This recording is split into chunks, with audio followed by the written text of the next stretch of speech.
Добар ден, криптоентузијасти. Ќе го направиме ово видео сами. За жал Никола не може да ни се приклучи. Претпоставам дека има своји приватни причини, како и да е, нели ќе следната емисија која што ќе имаме со него како подкаст ќе биде за нешто друго, со оглед на фактот дека не беше можност денеска да учествува во нашата.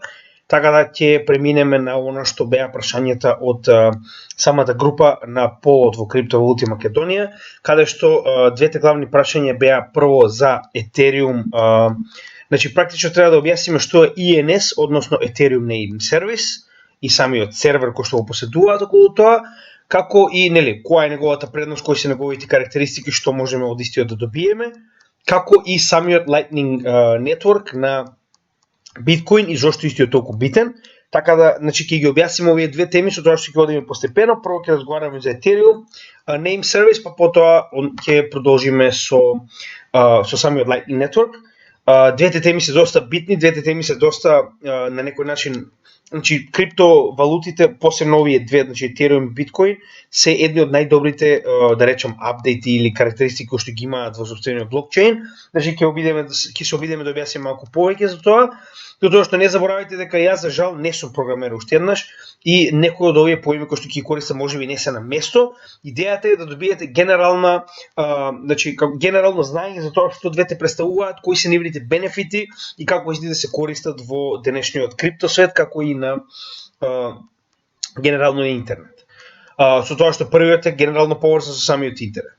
Значи, за да можеме да разговараме што е ENS и DNS и слично, мораме прво да поразговараме за тоа од каде се тоа потекнува. Односно, знаете и сами дека во 2001 година, па и претходно малку нормално, почетокот на интернетот, оние кои што се малку постари, како што се, да речем, мои генерации, многу добро ги знаат овие икони овде.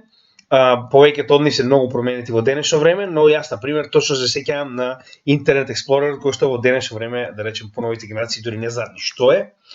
Исто така, значи, може да погледнете овде и MSN, месенџерот Google, првиот негов Yahoo, нормално првото негово лого, Google првото лого. Со тоа што да не забораваме дека ова е уствари не само стари интернет страници, туку истите представуваат и почетокот на интернетот, односно веб 1.0. Со тоа што самиот почеток, како што знаеме и сами, од Web 1.0, значи сега моментално се наоѓаме во втората ера на интернетот, ќе објасниме со какви карактеристики е, нели, во однос на новиот свет, со тоа што следната ера треба да биде Web 3 ерата, во која што ќе добиеме комплетно децентрализиран интернет, односно тоа е целта, но се уште сме далеко од оваа ера, значи се наоѓаме негде во оваа втора ера. Со тоа што, за да објасниме каков тип да речем на апгрейд на самиот интернет представува, мораме да почнеме од самиот почеток. Значи, гледате, од 1990 година, од 2005 година имаме Web 1.0, каде што имаме основни веб страници, HTML кодот, Java и JavaScript се за прв пат развиени. Со тоа што идејата во овој дел од интернетот е дека, значи ги имам овде као објаснето, не овде.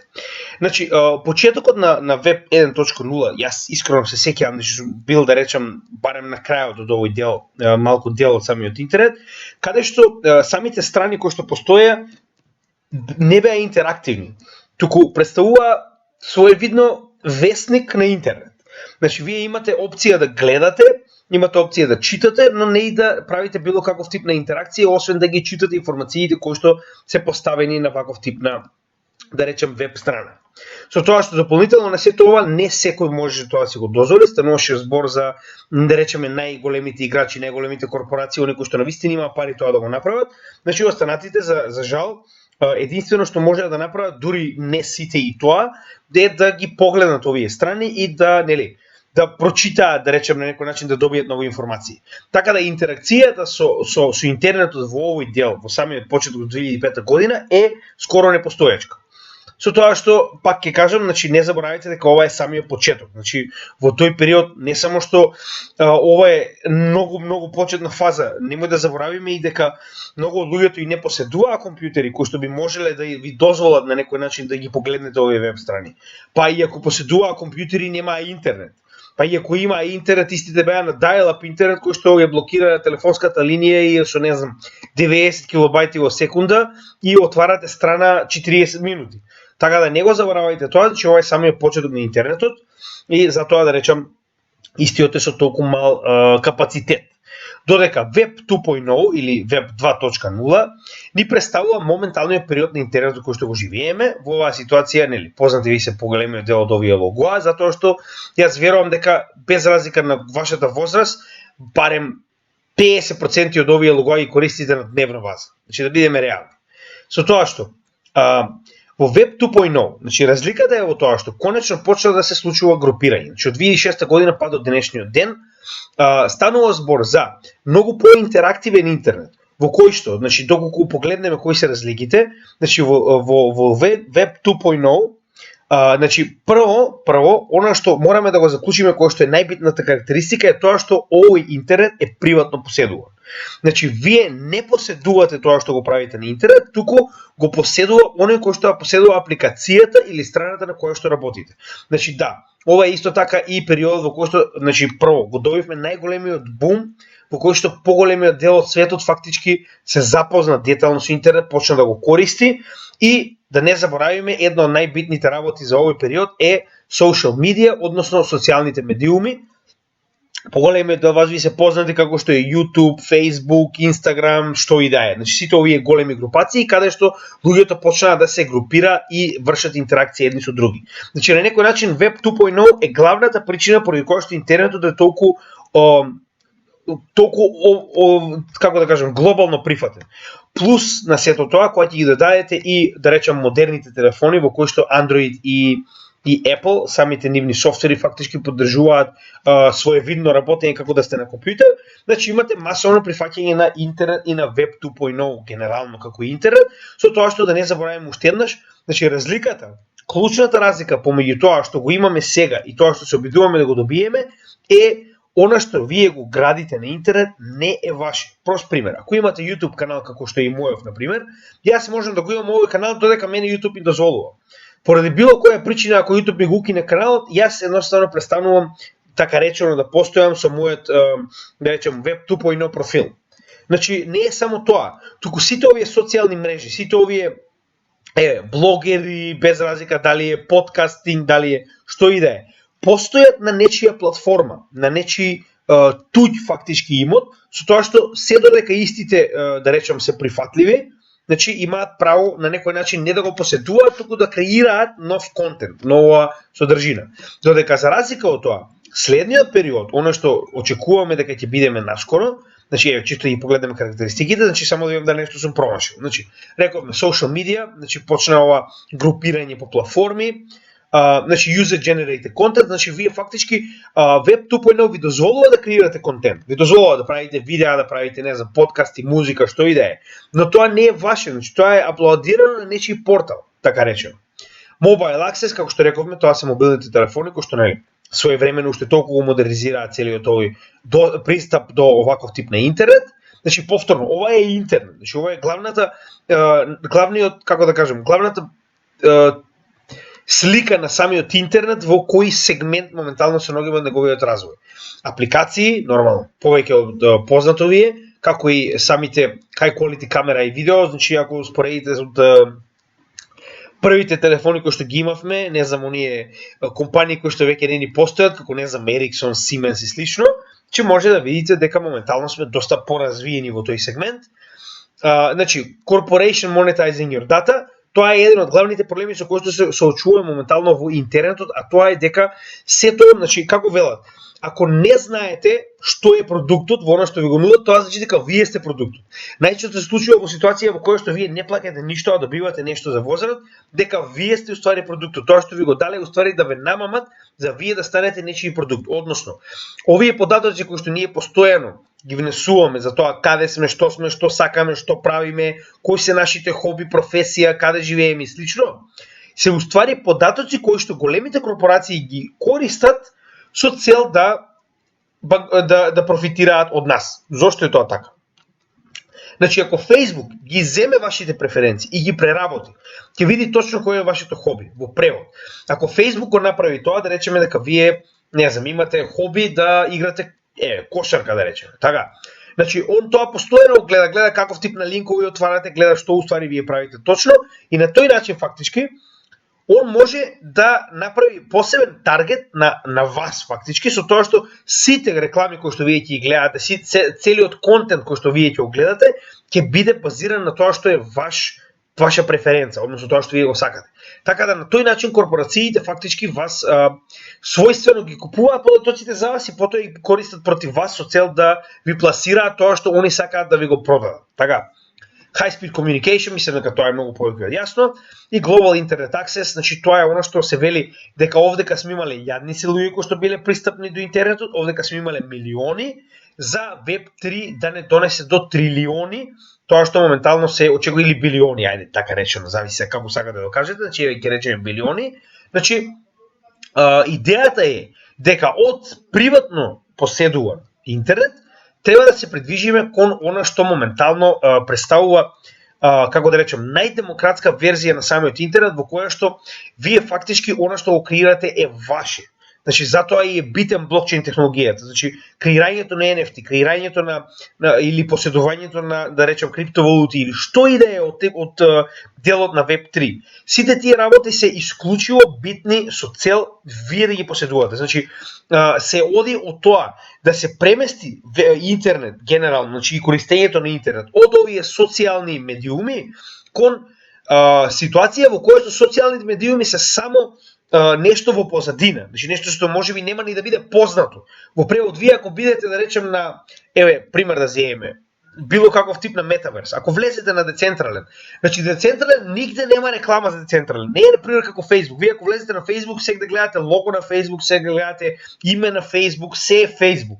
За разлика од тоа, ако влезете на Send, ако влезете на Mana, значи на овие моментално големи метаверси, значи се е само тоа што не е брендот, се разбираме? Че имате милион работи да работите и ништо од тоа не е поврзано со брендот. Може да креирате, може да правите што сакате и сето тоа NFT во било кој време може да го повлечете од еден и да го ставите на пример на друг метаверс. Значи тоа е едно од најдобрите работи затоа што ви дава начин да креирате и тоа да биде ваше за разлика од Web 2.0. Сега, во Web 3.0, значи имаме доста позитивни карактеристики кои што фактички ќе го замена стариот и корумпиран, така речено, интернет, во кој што корпорациите го користат интернетот против вас, иако вие не го знаете, и се обидуваат да ве задржат што може да повеќе на него, не заради тоа што има интересни содржини, туку заради тоа што нив им одговара за нивниот профит. Сега, значи, за да објасниме од каде потекнува самата потреба за INS и што исто ја представува, значи прво мораме да објасниме што уствари представува DNS. Значи, DNS ни представува како и INS, значи name service, но domain name service. Значи domain, знаеме и сами, представува една веб страна. Така, со тоа што секоја од овие веб страни има своевидна адреса. Адресата на оваа страна е како изгледа. Се разбираме? Значи ова е адресата на една страна. Тоа е адресата на Google. Значи ако земеме да го запишеме овој број, значи ако го запишеме сега ќе пробам 7, само да видам дали е точно тој, 74.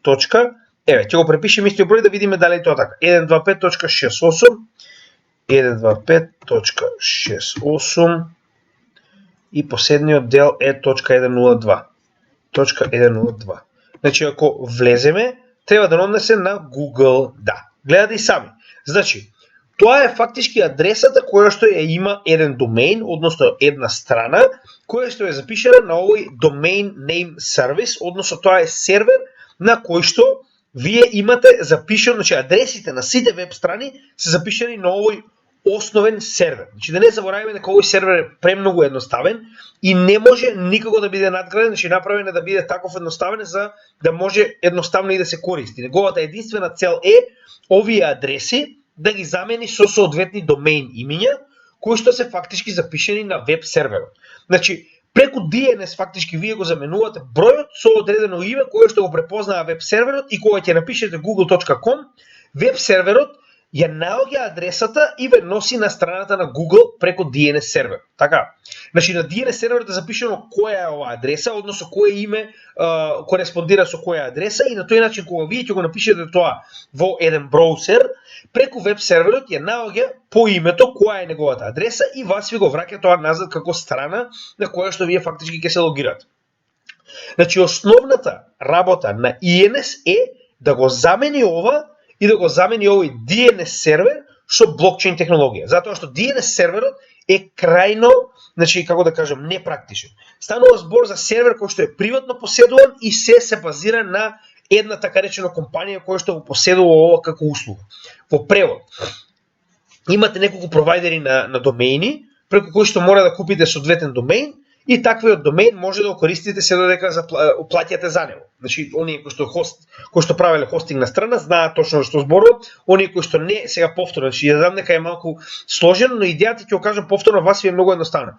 Кога ќе пишете одредено име .com, .org, .io, што и да е, се уствари групи на домеини кои што се запишени на овој DNS сервер, кои што веб серверот ги наоѓа и ви ги дава во практично со оглед на тоа која адреса е, да видите која е нивната страна, да влезете на самата страна. Со тоа што, разликата е во тоа што INS серверот го прави тоа на блокчейн технологија. Значи, во оваа ситуација го прави на Ethereum технологија. Значи, идејата е дека преку тоа што вие ќе запишете одредено yourname.eth, значи, вие фактички добивате domain.eth со вашето име, во превод. Сега, например, ако ова е на INS, значи, кога ќе отидете на самата страна ins.domains, вие фактички, ако кликнете на Go to the app, ќе го однесе на оваа страна, каде што во оваа ситуација треба да направите конекција со, да речем, некој од вашите волети кои што ги имате, зависи тоа што имате овдека, например, од овие, и потоа треба да најдете одредено име. Сега, ова е за како да направите домеин и потоа ќе кажеме што уствари овој домеин може да биде користен, зашто може да биде користен. Значи, да речеме, во случајов Gemigia, така? Значи, Gemigia, вие кликате на search, и он ќе ви најде дали ваквото име е искористено. Не. Значи, ако е оваа ситуација дека не е искористено, вие само треба да кликнете gemigia.eth и кога ќе кликнете, он фактички ќе ви даде да го купите овој домеин за одреден временски период. Како што се оние веб сервери, како GoDaddy и слично.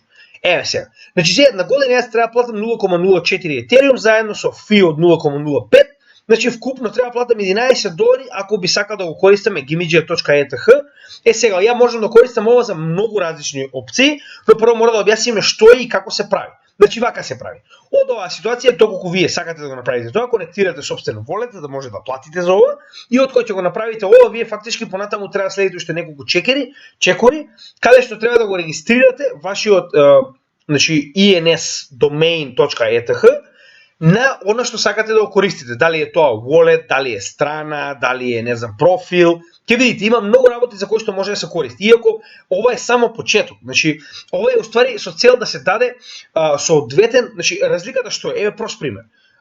Замислете колку е тешко да користите wallet, така? Значи, ако треба да препишете wallet, со copy-paste може некогаш не работи како што треба. Може би некој ви стави троенец, па копирате еден wallet и испаѓа друг. Ако треба да препишете е многу тешко затоа што имате, не знам, 20-30 карактери, дали е тоа бројка или буква. Една грешка, отишле парите на погрешно место. За разлика од тоа, домеините, например, тоа е едно од работите кои што може да ги искористите. Овој домеин gemigia.eth може да биде поврзан со, пример, мојот Ethereum wallet, главниот мој Ethereum wallet. Со тоа што никогаш повеќе нема да имам потреба, например, да го пишувам целиот wallet, ја можам за праќање и за примање на средства да го користам мојот Ethereum INS, односно Ethereum Name Service, со кој што фактички јас ова ми е поврзано со самиот wallet, како што во оваа ситуација, значи страната, например, Google е поврзана со DNS серверот и на тој начин само кога ќе пишеме google.com, знае точно каде да не однесе. Значи тоа е, да речем, една од полезните ствари. Со тоа што битна работа да разбереме е дека кога ќе купите адреса како што е, например, gemigia.eth, вие фактички правите стандардизиран NFT токен. Значи, за разлика од ERC20, кои што се валутите и кои што представуваат валути кои што може да бидат разменети една за друга, има иста вредност, во оваа ситуација NFT токените, значи, немаат иста вредност. Значи, секој од нив е направен на иста технологија, но секој од нив е различен, има различни карактеристики. Така да ERC721 представуваат NFT токени на Ethereum блокчейн. Со тоа што кога вие ќе направите gemigia.eth, вие фактички правите, значи плаќате за да изминтате NFT токен кој што ќе биде наречен gemigia.eth.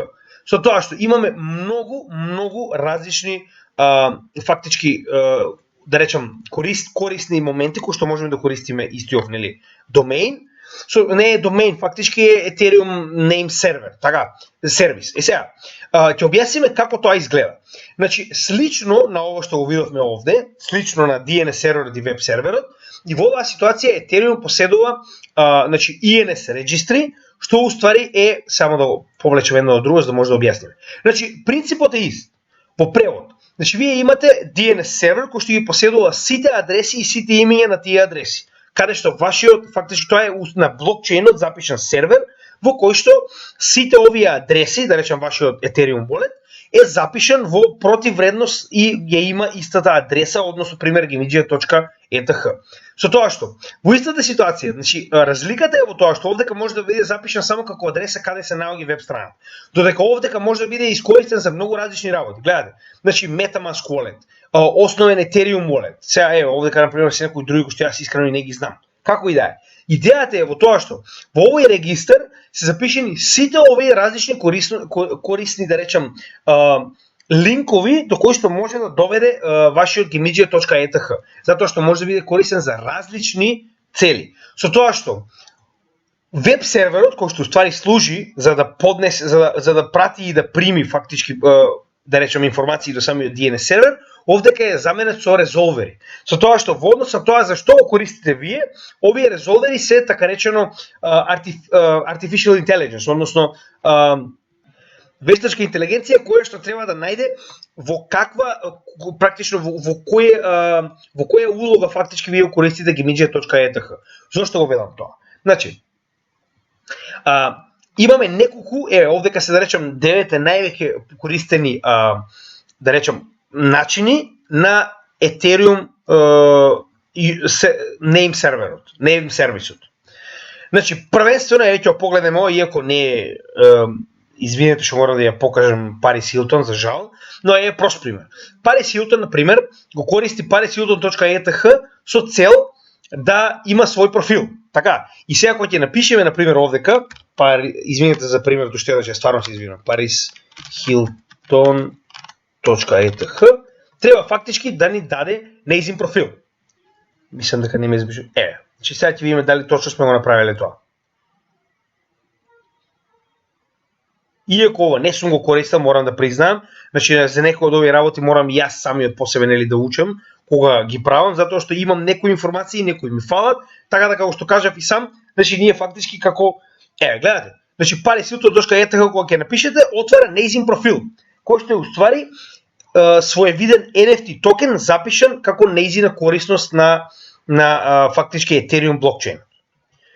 Може да видите како изгледа нејзин профил, за жал, јас извинувам уште еднаш. Значи, требаше да пробам acdc.eth или не знам, Metallica или Rammstein.eth, ама добро, сега тоа е тоа. Значи, гледате, фактички отвара нејзин профил на Ethereum блокчейнот, кој што фактички представува своевиден, значи тоа е ваш NFT токен кој што води директно до ваши информации, нешто што е лично ваше. Значи, тоа е прва од многуте работи за кој што може да биде користен, а тоа е да биде фактички ваш юзернейм на Web 3.0, значи на новиот децентрализиран интернет. Така, значи фактички тој може да води до гледате, во однос на тоа, зашто ќе го намените, може да води до ваш вебсайт, може да води до Twitter профайл, имейл адреса, Discord хендл, Telegram хендл, аватар. Значи може да води до било кој од овие, нели, сето тоа се развива, но сега за сега, значи самиот NFT кој што ќе го имате со вашето юзер име, може да го користите за било која од овие намени кога сакате да го користите како юзернейм. Потоа, дури ако не сакате јавно да бидете познат, да речем, а сакате да работите на интернет, да речем имате пример на Сатоши Накамото, да речеме, така. Значи можете да направите satoshi-nakamoto.eth, кој што нема да биде на ваше име, ќе води до одредени профили или до одредени, да речеме, во случајов Discord поименувам личности, кои што нема да бидат поврзани со вас директно, затоа што тоа е анонимно име кое што вие го правите на Ethereum блокчейнот, кое што представува своевиден аватар. Значи тоа не е поврзано директно со вас, но вие користите за да може да работите анонимно на Web 3. Така. Потоа, значи inspect the contents of an Ethereum wallet. Ова беше нешто сакав да ви го покажам многу интересно. Значи Etherscan е уствари основното место каде што може да погледнете се што е поврзано со Ethereum мрежата, без разлика дали е тоа одредени корисници, дали е тоа трансакции, wallet и слично. Со тоа што е прост пример, да речеме значи аз баш буквално случайно го најдов ова. Значи Binance.eth. Сакав да проверам дали некој има таков wallet. И најдов дека некој на вистина е го земал Binance.eth името. Гледате. Значи иако нема многу, значи има доста трансакции, како што можеме да видиме се што овој wallet правил. Binance.eth и можеме да погледнеме дека моментално, само да видиме што точно ќе ни покаже, значи може да го видите неговиот wallet. Значи само да видиме, имаше и одредено место каде што може да се види колку поседува. Само да видам каде беше пред кога гледав тоа. Да, уствари, гледате. Значи Binance.eth ви дава кој е неговиот wallet и кога ќе кликнете може да погледнете колку има. Моментално има Ethereum во вредност од $1079. Значи, пример, било кој од нас, например, ако имам јас Gimidja.eth, така, и ако знаете дека тој е мој wallet, значи вие може да напишете Gimidja.eth и да видите колку на тој wallet поседувам Ethereum. Сега повторно, јас таков wallet немам, но сакам да кажам дека понатаму, да речеме, ако Binance одлучи да биде, например, овој негов профил, значи вие ќе може во секое време кога ќе напишете Binance.eth на Etherscan, да погледнете кој фактички тој wallet колку поседува во било кое време. Значи, она што го кажа, фактички вие го поврзувате вашиот wallet со овој ENS и на тој начин може да го користите и за проверка, и за праќање, и за примање. Затоа што, гледате, ако пратам на Binance.eth, фактички ќе дојде кај овој човек на walletот Ethereum што ќе го пратам. За NFT, како што рековме, и самата основа, значи, самиот ENS во случајов, да речем таквиот домеин е пример. Значи Ethereum Name Service, вие фактички правите своевиден NFT. Со тоа што во домеин, значи во да речем претходниот Web 2.0, имаше многу луѓе кои што ги купуваа овие имиња со цел кога ќе дојде редот да треба, например, компанијата да се заинтересира за да го купи овој домен, да го продаат за многу скапо. Како што например во оваа ситуација прост пример, значи луѓе ги продаваат. Некој ги купил Amazon.eth и Nike.eth за, да речем, ситни пари и се додека он и го плаќа тоа фи за да го користи овој ENS, значи никој не може да го одземе. И тоа е уствари негов NFT. И сега он ако сака, например, Amazon или Nike да ги купи овие како ENS, како нели, домеин имиња на Web3, они гледате колку. Значи 1 милион човекот го продава оној кој што го поседува Amazon и 4 милиона оној кој што го поседува Nike. Значи некој паметен ги нашол овие имиња дека никој не ги земал, ги купил за ситна пара. Видите, тоа е 0,009 Ethereum и сега моментално ќе ги држи се додека се надева дека можеби еден ден Nike ќе му плати 4 милиони за да го добие овој назад. Така. Send and receive crypto and NFTs, како што кажавме, значи ENS домеинот може да биде поврзан, можеме да видиме овдека, може да биде поврзан со одредена адреса, каде што ја например можам наместо да пишувам целава оваа адреса, кога сакам да примам или да пратам нешто, кога треба да го запишам овој wallet, јас можам да го запишам како Gimidja.eth. Потоа Build Web3 Publication, како што рековме, значи овдека е практично да направите вие собствено нешто на самиот интернет од типот на блог, гледате. Значи да направите одредени пишани NFT и слично. Значи сега повторно. Овдека сме на самиот почеток. Значи Web 3.0 званично и не постои. Постојат само некои сегменти, како што е например самите децентрализирани метаверси, како што постојат одредени броусери кои се обидуваат да го направат тоа како Brave и слично. Така да се уште сме на самиот почеток, ова е само моментална корисност, понатаму ќе има многу повеќе. И паралелно може да го користите заедно со .com или .што и да е за вашата страна. Значи вашата страна може да има например и .com, но да има и .eth. Например, ако јас имам собствена страна, исто да може да биде Gimidja.eth, може да биде и Gimidja.com, ќе носи да истата страна. Сега овде веќе овие работи искрено и јас не ги разбирам, го читав, ама едноставно, значи create an ENS subdomain, стварно, значи не може да лажам, и нормално за иднината знаеме и сами дека значи Web 3.0 званично се уште не постои. Ние сме на практично самиот почеток. Значи гледате, ова се многу проекти кои што ги знаеме генерално, како што се Filecoin, Ethereum, Bitcoin, Brave, MetaMask и слично. Значи тоа се некои од познатите проекти кои што моментално се обидуваат да го воведат Web 3.0, но сме на самиот почеток. Така да имате го тоа превид, значи има уште доста време пред да влеземе во овој децентрализиран интернет кој што ќе го замени овој централизирани корпорацијски интернет, се надевам што побрзо. и каде што многу од нас ќе ги поседуваат работите кои што ги правиме на интернет, за разлика од сега каде што практично ги рентаме. Значи, тоа е генерално повеќе што можам да кажам за ENS. Значи, повеќе може да најдете на нивната страна. Значи, таа ви ја покажав. Значи, гледате, само напишете ens.domains и ќе може да видите, значи, се што ова опција нуди, се што може да направите со значи на Web3 практички со користење на оваа алатка, со тоа што веќе 2,7 милиони имиња се земени и се заплатени, со тоа што има 511 интеграции со одредени апликации, да речем блокчейн проекти и слично, има повеќе од 594.000 собственици на овие NFT. Со тоа што ако се придвижиме надолу, значи може да видиме значи чисто да видите опред како тоа изгледа. Значи ако погледнеме екосистеми кои што го поддржуваат, значи можеме да видиме нели.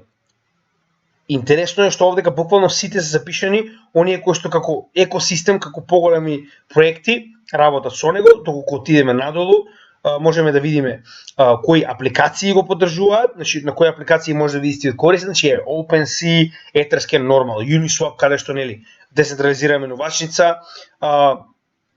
Добро е за лендинг, не ви е нешто баш потребно ако ме прашувате. Значи верувам дека многу од овие проекти можеби и ќе знаете кои се, нели сега еве не можеме да ги знаеме сите, но како и да е, гледаме дека има, гледате колку, значи 511 апликации од секаков вид, без разлика дали е тоа цел еден екосистем или е менувачница или е не знам, еве на пример софтвер за скенирање како што е Etherscan за да најдете нешто.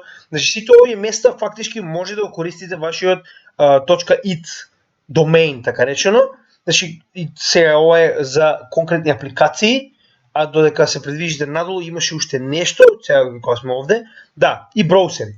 Значи моментално тоа се броусери и wallet кои што го користат, значи Brave, MetaMask, Coinbase Wallet, некои од попознатите кои што моментално ги гледам, MetaMask Mobile исто така нормално. Значи гледате има доста места каде што се користи, а е само и од почеток.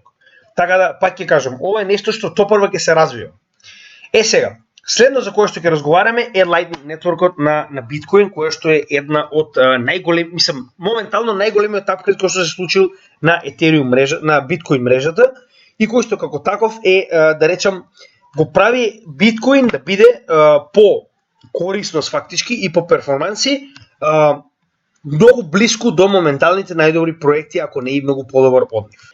Пред да продолжиме понатаму, мораме да објасниме точно што представува, иако објаснувањето е малку, како да кажам, техничко и е малку суво, но е многу битно да разберете како се до тоа функционира, за да може да разберете зошто е толку добра солуција за самиот биткоин, кој што како таков е првиот блокчейн и е доста застарен и има да речам многу негативни особини кои што моментално поголем дел, сите блокчейни се подобри од него за основниот меин блокчейн.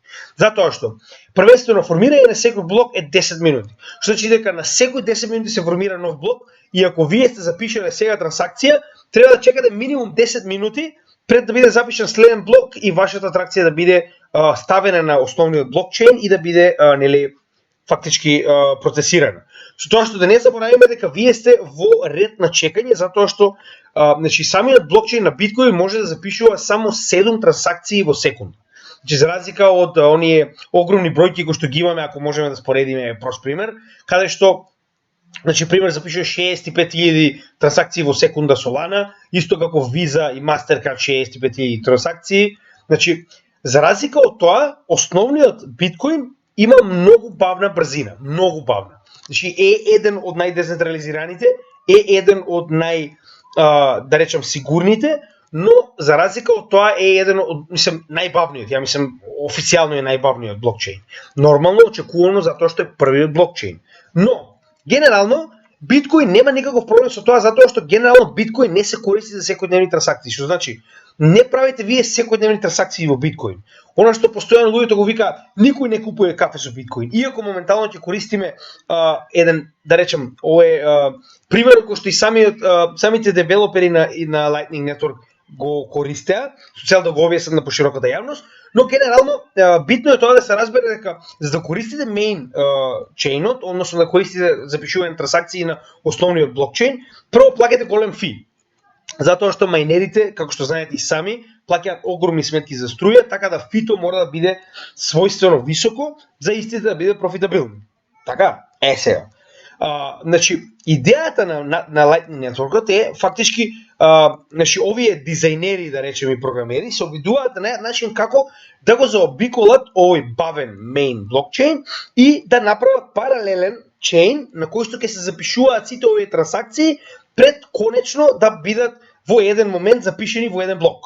Затоа што, значи, вие ако имате постојани трансакции од мала количина на биткоин, вас нема да ви се исплаќа со оглед на фактот дека, на пример, ако ова е, да речем, продавница за кафе, и вие дојдете и сакате да купите кафе, значи вие фактички треба да платите 0,005 биткоин за кафе, ама 0,002 за трансакција. Што значи дека вие плаќате 4-5 кафиња само за една во трансакција за да купите едно кафе. Значи прост пример, да не налегуваме во такви примери, идејата што е? Значи користење директно на main блокчейн на биткоин за да купите нешто мало, не ви се исплаќа без разлика дали е купување или трансакција, че тоа е секако трансакција, не ви се исплаќа поради големиот фи. Сега, идејата што е? Значи, они формирале Lightning Network што представува second layer солуција, како што се, например, Polygon на Ethereum, на која што многу побрзо се одвиваат значи, трансакциите, со тоа што вие фактички го префрлате биткоинот кој што сакате да го искористите на самата Lightning Network наместо на главната мрежа на биткоин и на самиот блокчейн на биткоин. Сега, оваа паралелна мрежа, каде што вие фактички го ставате вашиот биткоин, значи ви помага да имате многу побрза трансакција, да имате скоро бесплатна трансакција и да имате исто така сигурна трансакција која што на крајот повторно ќе биде запишена на главниот блокчейн. Сега, како тоа изгледа? Значи идејата е направена да не се пишува постојано, значи секоја трансакција да биде запишана одново и одново и одново, туку се отвара канал, значи тоа така и се вика. Значи payment channel помеѓу овие две личности во кои што Адам, на пример, постојано купува од истата оваа продавница за кафе, значи постојано купува кафе од истата продавница, така? Со тоа што они отвараат сметка. Значи тоа е исто кога ќе отидете у бар и ќе кажете отвори сметка и јас ќе ти кажувам да не плаќам постојано, значи буквално истиот пример. Каде што вие постојано правите трансакции, а во барот се запишува точно вие што уствари сте нарачале за на крајот да ви наплатат. Со тоа што ако го правите тоа постојано на биткоин мрежата, вие треба за секоја од овие трансакции да платите фи. Додека кога го правите на Lightning, ова second layer солуција, че вие имате канал во кој што постојано се запишува. Значи имате првиот запис дека Адам имал 5 биткоини, така, а Coffee Shop нема биткоини, затоа што Адам се уште не купил ништо. Кога Адам купил едно кафе, он изгубил 0,5 биткоини и со тоа 0,5 биткоини се трансферирале на кофи, значи на продавницата за кафе, а Адам моментално има 4,5 биткоини. Значи ова се нодови кои што постојано, значи за разлика од мајнерите на самиот основен блокчейн, значи на Lightning Networkот имаме нодови кои што работат истата работа како што го прават тоа мајнерите, со тоа што значи истите работат на многу повеќе трансакции со многу помал обем на биткоин, така речено. Со тоа што значи секогаш кога има нова трансакција, двете страни ја подпишуваат, нели, знаете и сами. Не постои трансакција во блокчейн во која што двете страни не ја подпишуваат. Значи мора двете страни да ја одобрат за да се направи овој трансфер на 0,5 биткоина од Адам на продавницата за кафе. 0,5 биткоини за кафе, ја мислам дека тоа е најскапото кафе во светот, но нели еве за примеров да речеме дека е така. Со тоа што секогаш кога ќе запишете нова трансакција, вие фактички не го поништувате, значи ова се уште стои во самиот блокчейн на Lightning Networkот, но само последната трансакција, значи самиот последниот лист да речеме, во кој што стои кој колку има, е уствари званичниот кога ќе дојде ред оваа сметка да се затвори. Сега, значи фактички Адам уште на почетокот ги внел своите 5 биткоина. И он воопште не ги вади. Зошто? Затоа што постојано ги користи за да купи ново кафе, па ново кафе, па ново кафе. Така. Со тоа што, значи, купил 2 кафиња, да речеме, и сега моментално изгубил, значи се трансферирале 1 биткоин од Адам на продавницата за кафе. Во моментот кога Адам или продавницата за кафе, например, ако Адам рече, знаете што, си одам дома, да затвориме сметката. Значи во тој момент овој канал кој што го имало отворено фактички за наплата, престанува да постои, а Lightning Network-от го запишува ова како една трансакција на биткоин, главниот блокчейн. И на тој начин вие сте практично не ви наплатиле 3 пати, туку и наплатиле само за една трансакција, иако вие сте имале званично 3 трансакции помеѓу нив. Така. Со тоа што истото може да се случи од другата страна. Ако продавницата каже извини Адам, затвараме сега, значи се затвара овој канал и на тој начин ова што моментално е последна трансакција во која што точно се гледа кој колку поседува од овој биткоин, се запишува на главниот блокчейн и на секој од нив му се дава противредност во биткоинот кој што е запишан во ова последна трансакција. Значи така би функционирало кога би имале само двајца на Lightning Network. Така. Значи овој канал кој што е отворен помеѓу овие двајца на Lightning Network, значи така би функционирал Lightning Network кога би бил само со двајца луѓе. Но работата е во тоа што Lightning Network не е со двајца, туку имаме огромна мрежа на луѓе кои што се поврзани со ваков тип на канали помеѓу себе. Во превод, ако ова е Адам, а ова е продавницата, а Адам пред тоа имал некоја другарка, не знам, пример, Суза, која што на пример му платила на Адам. Значи, Суза има канал до Адам, а Адам има канал до продавницата. А овдека, например, не знам, Гордана, која што и платила на Суза, која што му платила на Адам, која што платила на продавницата. Со тоа што, ако сега, да речеме, во случајот Гордана, ова овде, сака да плати за кафе на продавницата за кафе, она не мора да прави нов канал, туку она може да ги искористи. Значи, во секоја од овие трансакции, каде што еден од овие субјекти е поврзан со нив, вие фактички ја користите овој канал, значи буквално преку сите овие луѓе, со цел да купите наместо да отворите нов канал. Со тоа што имате само една трансакција, но правилото е сите овие, да речем, учесници во ова линија да имаат доволно биткоин во однос на она што сакате да го трансферирате. Во превод, ако едно кафе кошта 0,5 биткоин, значи рековме ова е Адам, ова е Суза, а ова е Гордана и ова е продавницата за кафе. Значи секој од нив треба да има 0,5 биткоини за да може оваа трансакција да биде воспоставена, ако не, мрежата ќе бара друг пат за да стигне до посакуваната дестинација. Со тоа што сите овие точки помеѓу себе имаат отворено таков тип на леџери, фактички приватни, помеѓу нив, во кој што фактички оваа трансакција е запишана наспроти оваа, па ова се запишува наспроти ова, па ова се запишува наспроти ова и на сите овие имаат ваков тип на, значи помеѓу нив, сите имаат ваков тип на меѓусебни трансакции кои што се само за овој канал, но значи ако се случи трансакцијата од овде до овде, значи фактички 0,5 ќе биде додаден овдека со цел за кафето да стигне назад. Така. Значи вие фактички имате паралелен механизам Lightning Network, кој што оваа ситуација има значи непрекината мрежа од илјадници луѓе кои што ги користат овие отворени канали каде што веќе имаат депонирано биткоин на оваа Lightning Network со цел да прават безбројни трансакции помеѓу нив се до моментот кога еден од нив не сака да испадне од оваа низа, како што кажеме, на пример во оваа ситуација пример, продавницата за кафе затвара и они моментално она што било се завршено до тој момент за нив е затворено и тој леџер фактички, значи последниот леџер кој што го имаат запишано, сите тие трансакции се реализира со запишување само на една трансакција во тој момент во еден блок. Се разбираме? Значи секогаш кога еден од овие учесници од оваа мрежа ќе излезе, запишува само една трансакција, а вие можеби сте имале илјадници трансакции помеѓу нив. Замислете дека ова е продавницата за кафе и сите овие купиле кафе од оваа продавница. Значи на крајот од денот они запишуваат само една трансакција во која што сите тие се платени само со еден фи. А во исто време, значи постојано значи самиот биткоин постојано трансферира помеѓу нив. Значи ако е тоа запишано на леџерот на Lightning Network, тоа значи дека тој биткоин постојано се трансферира на оваа секундарна солуција. Но во моментот кога сакате да испадне од истата, ќе биде запишана на главната солуција и вие ќе ви биде дадена противредност на биткоин на главниот чейн. Така, значи на крајот вие повторно излегувате со соодветната количина на биткоин на главниот чейн. Сега, она што го кажавме, значи ако сакам јас да пренесам $1,000,000, да речеме ова сум јас и сакам на некој да му платам $1,000,000 на крајот од оваа мрежа. Значи сите овие луѓе треба да имаат значи соодветен баланс од $1,000,000 со цел таа трансакција да може да стигне од мене до него. Така да, значи мрежата ќе најде само тие луѓе кои што имаат доволен баланс на биткоин за да стигне мојата трансакција до човекот кој што треба да го направи, значи да го има тоа. Со тоа што, значи колку повеќе биткоин, значи колку повеќе учесници има, сите овие учесници влегуваат со сопствена количина на биткоин, толку повеќе Lightning Network од самиот по себе содржи биткоин. Сега ќе влеземе на тој дел малку. Значи каде што значи ова беше буквално за да видиме како изгледа, но тој дел веќе го поминавме.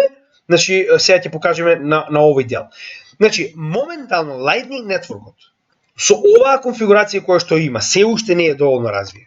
Значи имаме веднаш решавање, затоа што нодовите се многу побрзи за разлика од самите мајнери и затоа што Lightning Network самиот по себе е исклучиво безбеден, затоа што имаме огромен број на нодови. Вие имате завршување на трансакцијата веднаш, затоа што ова се случува на второстепениот леер, не на главниот леер. Со тоа што само неколку центи кошта самата трансакција. Имате оприлика повеќе од милион трансакции во секунда, со тоа што колку поголем е обемот на биткоин заклучен на Lightning Network, односно во овие отворени платежни канали, толку побрза ќе биде трансакцијата и толку повеќе ќе може големи количини да се праќаат помеѓу нив.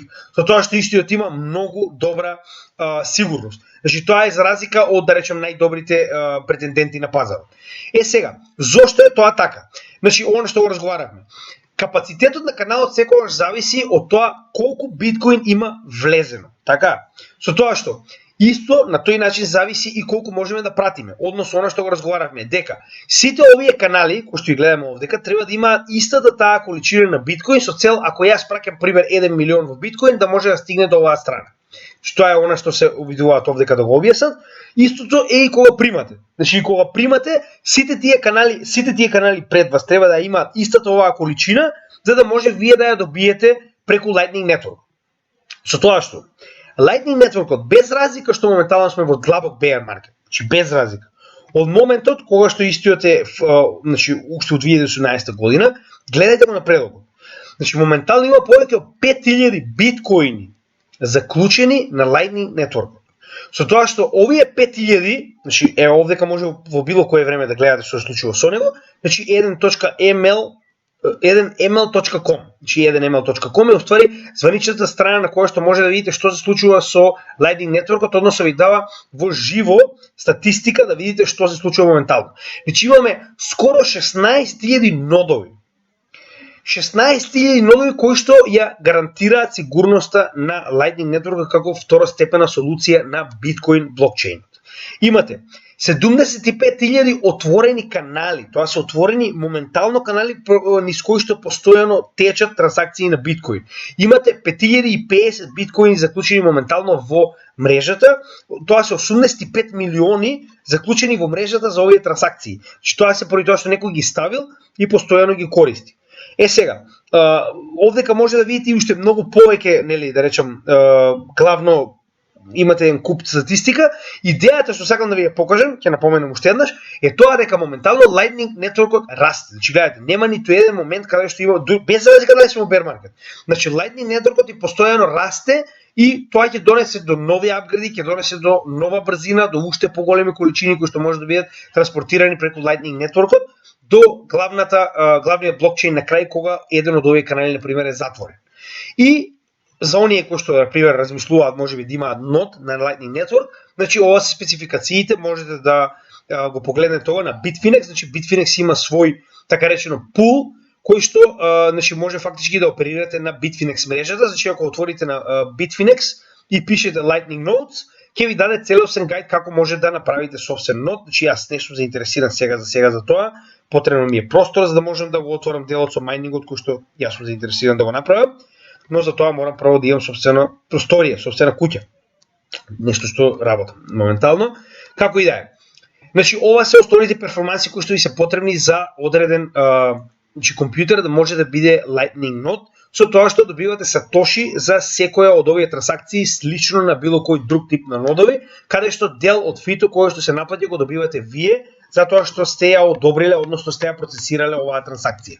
Значи, ќе напоменам уште еднаш, значи пред да завршиме сето ова, идејата на Lightning Network е фактички да направи илјадници трансакции на биткоин помеѓу илјадници луѓе кои што се наоѓаат на Lightning Network пред било кој од нив да сака фактички да излезе и да го затвори својот плаќачки канал и на тој начин во тој момент да биде запишан на главниот блокчейн, каде што ќе биде исплатен со соодветната сума на биткоин која што има на крајот од сите овие трансакции. Значи ова во кратки црти представува Lightning Network, понатаму ќе направиме и повеќе апдети затоа што има одредени апдети на Lightning Network, но како што може да видите малку сме ограничени со време, значи едноставно постојано се обидуваме што може повеќе да обработиме, но материјал има колку сакате за работа, така да се надевам дека ова ги одговори вашите две прашања. Ова се две прашања кои што веќе некое време ги имаме, но имаме доста материјал кој што треба да го обработиме, а напротив имаме и доста постојани теми кои што ги обработуваме како што се вести, техничка анализа и слично, така да гледате дека се обидуваме да пополниме кога има ваков тип на денови каде што нема да речем некои големи случувања, да ги одговориме вашите прашања, да работиме на едукативен материјал.